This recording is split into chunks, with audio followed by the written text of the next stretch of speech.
At what point did you realise that you had an addiction? And like, was there a specific moment when you thought, right, I need to stop now, I've got an addiction? Or did somebody tell you? Did like an event happen? What, like? It was basically I had a spiritual awakening. That's what we call it in inside the rooms at CA. You need a spiritual awakening to realise you are an addict. And this were I did my step one, and then after that, then I got the actual spiritual awakening when someone told me, out of 100 people in this rehab, 97 relapse, only 3 don't. And I thought, is it that easy? And I thought, then after when I met other people, like there are only me and a few more in there who are addicted to cocaine. And after I realised, oh, hang on, you're way older than me, and I'm doing more than you. I thought, I've seriously got a problem here. And then after, this is when I started to pray. Yeah. And then after I went upstairs and I prayed, and for some reason, I didn't cry my eyes out, but I got teared up and I thought, I am an addict. Yeah. Even though I've just said in step one, on the last question, I got asked if do I think I'm an addict, and I said yes. Yeah. But I was just saying it because, you know, obviously if you say no, there's no point doing step one. Yeah. So I said yeah, and after the next thing, then I got that spiritual awakening. I thought I actually am an addict, and I'm addicted to cocaine. Then I like reflecting all the times. I picked it over food, I picked it over family, anything, and I thought that's what an addict does. But all the times whilst I was doing it, I never thought I was an actual addict. It's like, if you could give yourself some advice now, before you had your spiritual awakening, what would you tell yourself? I've thought this many times, and to be honest with you, I still don't know my son. Because obviously, when I started hanging around with different people and that, I mean, I could say don't hang around with them, because that's when I first had it, at this person's house. But if I didn't hang around with them, would I have still have had it? More than likely I would have done. So, the advice what I would give to my younger son is listen to everything what you've been told by your elders. Like when they say, you know, get your head down in school. Obviously, at the time, thinking, yeah, whatever. Just fucking do it. Yeah. Like, mate, I've got a law degree, yeah, by accident, just because I always showed up at school, always did my exams, and kind of tried. And, like, looking at it now, I wouldn't have done that if I didn't listen to my mum, but I only listened to the shit scared of her, if that makes sense. Yeah. You are though, aren't you? Yeah. So, yeah, that's a good point. That anything else that you'd say? I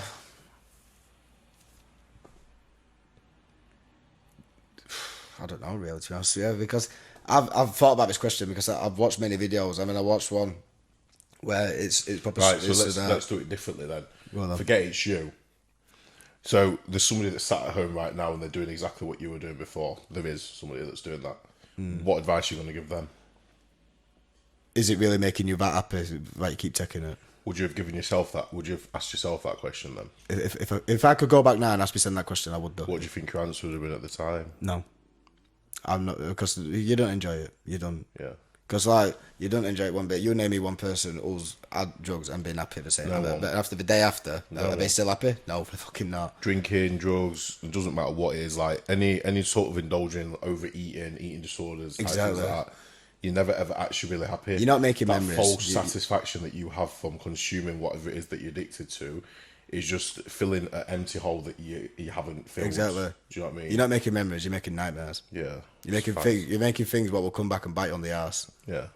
Has anything come back to bite you on the arse then? Like, obviously, just off the back of you saying that, or it has, but it's all been dealt with. Because before, like, during lockdown, because I was skint obviously, because every week I got paid, gone. Yeah. So I got loans out, and then I applied for universal credit because me being self-employed, I couldn't get the government grant. It was because I didn't do my tax return this one certain year. Yeah. So and then they gave me, I think, about $2,500, and I thought, right, that's it. But they said I'm about to pay it back. Like, yeah, whatever. I didn't. Yeah. And after it's all paid off now, but like I left it for ages and ages. Yeah. And then it came back, and then after, like, when I came out of rehab, and then after I thought, right, I need to start acting mature. I need to start acting like a grown up. How old were you? What, when I came out of rehab? Yeah. It was only this year. No, but just for the purpose. Yeah, I'm 24 in December, so when I first started, I was 17 years old, and I've stopped now, which I'm 23. Yeah. So it is possible for anyone. Yeah, But that's the point that I yeah, wanted to make basically. Like, because obviously we're young, we're 23, we're talking as if we've been living for 50 years. So Yeah. I'm like listening to us speak now, thinking, wait a minute, like we've had a really short life to have been through all of this shit, like yeah, yeah. because we've not even started to live yet. No. There's people our age that still think they're a kid. Exactly. Like, I never thought I had a problem. Obviously, Hmm. you know, you don't at this age. You just think like you like to party, but there's a difference between partying and being an addict. Yeah, there's a Like, difference between going to a party and going to yeah, a kitchen stash. yeah, There's a definitely. massive difference between 100%. going to a rave and standing at the back of it off your nut, And being not taking anything in someone's at kitchen all, at 3 o'clock in the morning. and then end up in someone's kitchen at 3 o'clock in the morning, and then waking up the next day to go to the pub to then end up Do doing it all again. That is addiction. That is drug addiction. It's not fun and it's not partying. No, is it right? Whereas like I had an events company at one point where like I was putting events on in Sheffield, little small ones. Yeah, 250 people, 300 people, whatever. We'd have the event, we'd have the party. That's a party. Like, in the fact, it's kind of like a party. Yeah, yeah. But then there was always an afters. I never went to this afters because by this time I'd already realised like what I was doing, so I'd pulled myself back.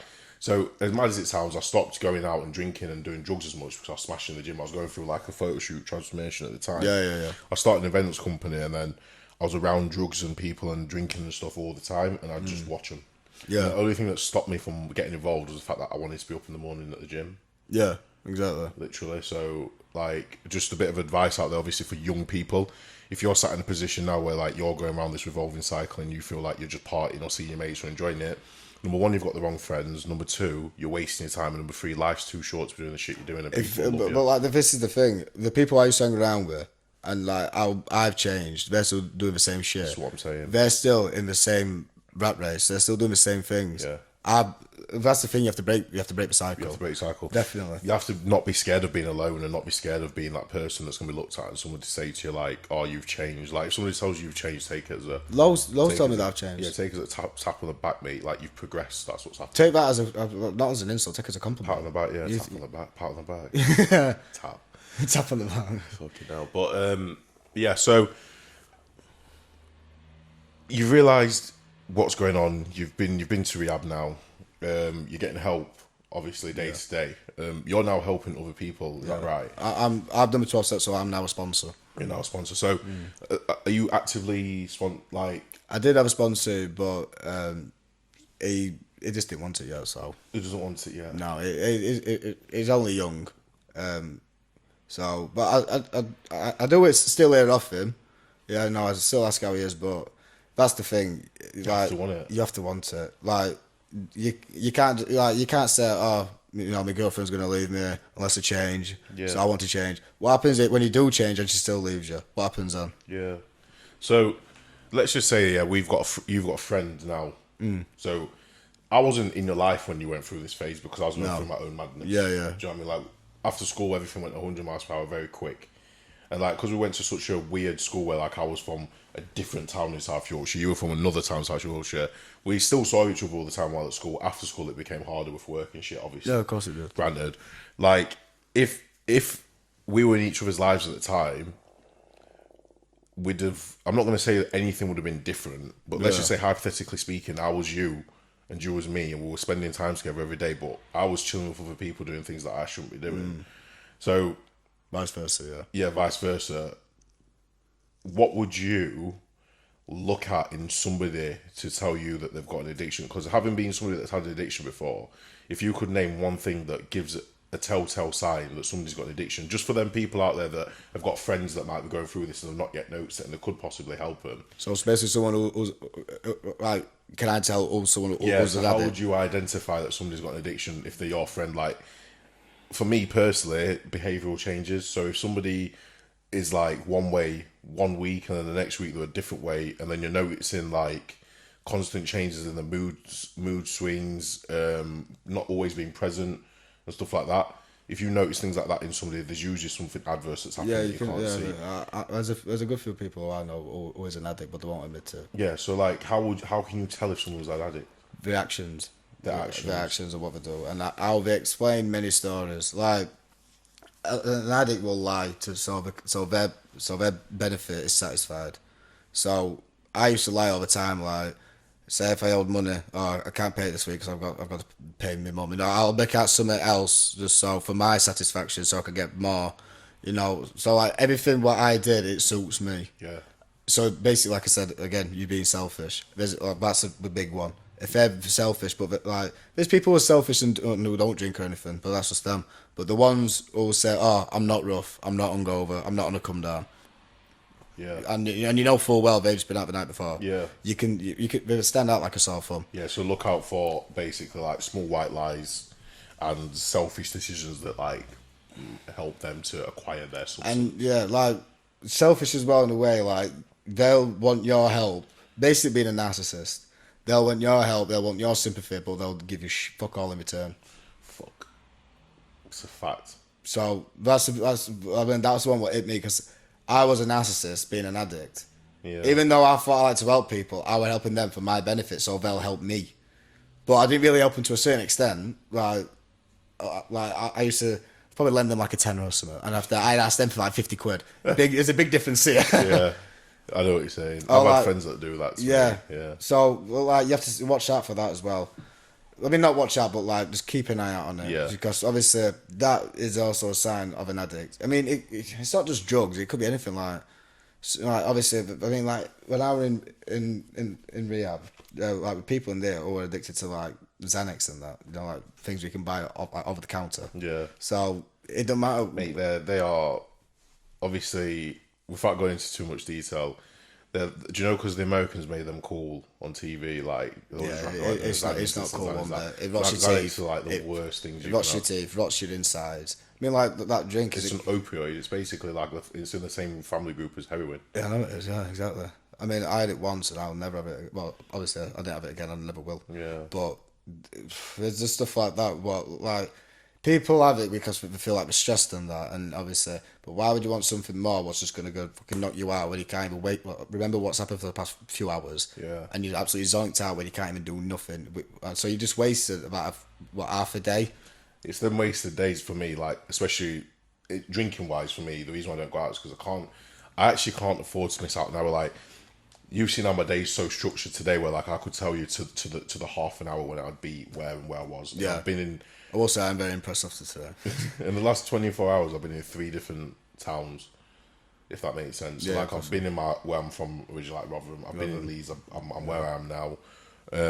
I'm due to go to Sheffield to see a client tomorrow. Like I'm everywhere, so I have to keep like my routine, everything pretty That's a good thing though. pretty boxed off. Yeah, but anyway, let's get back into how you're currently helping other people. So you told me you're working with somebody that don't specifically want it. No, so now I don't. I'm not sponsored no one at the moment. But the thing is with me, If there's anybody out there that does want to sponsor, wants like can resonate with you, yeah, wants to I mean, speak like to even if it's a female, I'm like they don't really accept that. I mean, they can, but obviously because of many reasons. In case you fall into like because relationships can also cause a relapse. So, but like I know women at the meetings who will sponsor like anyone. So if there's a lass out there who wants to get in contact, I'm more than happy to send them to someone else or a lad. The thing is though, with me at my age, because there's a lot of older people in the meetings. I'm one of the youngest. The ones that I attend in Sheffield, and I have a meeting in Doncaster. It's the only CA meeting what we started up. It's on Fawn Road. your own meeting. My own meeting, yeah. Okay, I'll put the details up. Yeah, of course, yeah. It's on a Saturday morning, but that's the thing when people like because on a Saturday morning there's people out still. Yeah. So, but like if you really do want it, you're more than welcome. Mate, to I've come. always thought, you should just put like tents up at every festival, every rave, every night club, and there should be some sort of support for addiction where the addicts are. Yeah, Like instead of saying, "Oh yeah, come and see me on a Saturday morning when you're still off half cut from last night's session," or fucking, "Oh yeah, we're just in a centre over here and this is what we're doing." Like it's good that you've got that. Yeah. But for me personally, I feel like the the events companies, the people that are in charge of these things, where they know people are taking narcotics, because you're not stupid, you know what's going on in your veins. Yeah, of course I've done you do. events Yeah. myself, so you're not dumb. That's where you want frontline advice and support. Of course you do. I know that people probably don't want it in that moment, but realistically, to really be able to touch and to have an impact on people, this has to be done at a mass scale. Of course it does. The issue is, I think personally, with anything to do with mental health, with people in the UK and like with addiction and with these issues that people have, they're so new and it's a very new thing for things like podcasts on social media to actually discuss it. Because back in the day, it was frowned upon and it was hidden.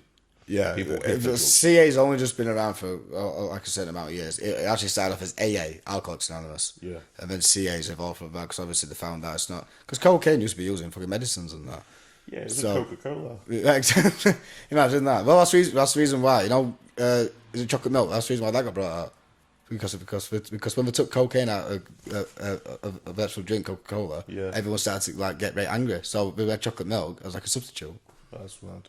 Yeah, you wouldn't think that, would you? No, that is nuts. Yeah. So, Yeah. but like with the CA meetings though, the one in Doncaster, I don't like to force it on people. Yeah. Obviously I've just mentioned it now, so people know it's there. Yeah. So like when like people ask me, like I get asked loads of questions all the time, what it's like being sober, all this and that. Like people phone me up after saying, oh, I can't be asked for this no more. I'll just tell them what they want to hear, and then not what they want to hear, but like what they need to hear. But that's it. Like they know where I am. I can't just force you to go to a meeting. I can't force you to get sober. I can't. My coaching methods are very much different. Do you know, like somebody comes to me as a client and says, I want to lose weight, I'll tell them straight, I'm like, I'll be absolutely balls on you. Yeah, mate. strict. It's up to you if you want to sign up for it. If you're not on it to be actually coached properly and to follow it and to do it properly, then just have this generic plan and follow this for a bit and get yourself into a mental state ready to progress, blah, blah, blah. But like, I know why you wouldn't specifically impose it on people, and it's not really like your duty to have to. But no. Would you not feel like taking more harder action on the issue on a national level would be better? Or do you feel like it's better? Because at the moment, yeah, there's loads of little things out there where people can go and look for help, but it's very hard to actually tell yourself that you need help. It is any age really, because people just think, oh, it's just, you know. Mate, we're lucky because like we're young, so Yeah. there's a lot of people our age that are addicts that don't know they're addicts, and it's when they're 30 and they've already had a kid or they've lost a few kids or everything's gone tits up before they notice. Oh, of course, like, you hadn't even started your life yet for it to go tits up when you noticed that you had an addiction. No, so but I've caught it whilst I'm ahead. That's a good thing. That's what I mean. So we both have, sorry. yeah. So like you've dropped on lucky really with that one, and with me personally, like I just stopped going out one day. Yeah. Once I stopped going out, that was it for me because I didn't do anything at home. I didn't drink at home. My mum wouldn't let me. Like the only place where I could indulge in any sort of anything was when I was at uni for a little bit. But I just went back home. Yeah. Got out of hand. And before this, it was just like just stupid peer pressure when you're chilling. Yeah, of course. So like this is a big part of like young people's mistakes is the groups of people that they're in. Not only do they actually have bad influences, but they actually push you and pressure you into doing bad Of course things. they do. Don't they? Because the people who peer pressure, they don't want to do it themselves because they're scared. So they want their best friend. Like say if I had a fucking ounce of crack on there and I didn't want to try it myself, and I asked you, yeah, you'll try it with me. I'd be like, yeah, no, but thanks. like, I kept forcing it on. Like if they said no, I kept forcing it on you. Then you saw me do it. Yeah. Because I just thought, right, I'm just gonna do it. And you thought, oh, you know what, I will try it. Yeah. Yeah, you know what I mean. Yeah. I can Because see how that can happen. Yeah, that's what people's like. There's people who do want to do it themselves, but they're more than happy to bring someone down with them. Yeah. Well, with me, I'm too stubborn for someone to tell me what to do. If that makes sense, it's way too stubborn. I'm a fuck. So, in them circumstances, if somebody were trying to push something on me, personally, I've always been that guy who would just stand up and say no, fuck off. Yeah. But at the same time, I'm also very curious.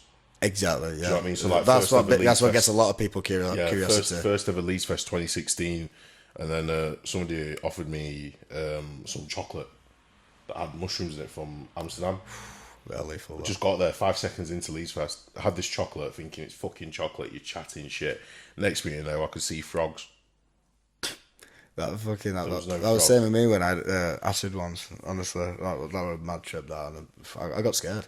Yeah. Really. Earth Centre. Can you remember that? We used to work over Earth Centre. Not with the viaducts. You know the other bridge. I